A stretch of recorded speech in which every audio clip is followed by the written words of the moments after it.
that we can't control nature, of course, but we can control ourselves. So despite the fact that we say, we can't control nature, we're trying.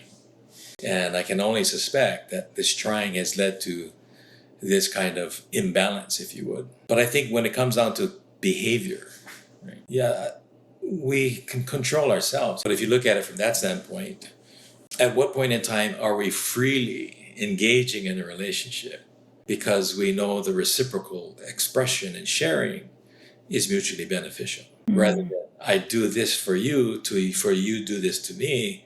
That's an intention that is at the sub level, still transactional. So I'm going to feed you because you need to be fed. We all need to be fed. I'm not expecting you to feed me back, but feeding happens at all levels, mentally, spiritually, emotionally, and physically.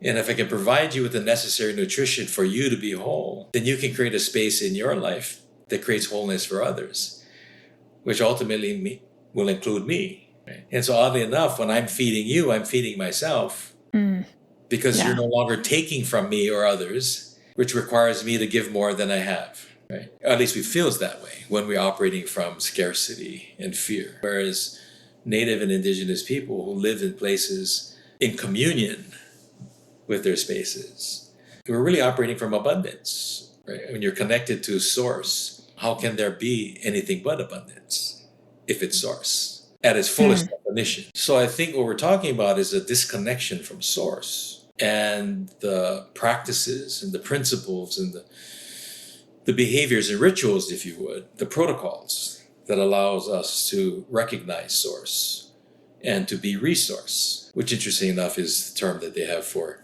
those of us that do this work in Hawaii, the kumu. And to take that seriously, right?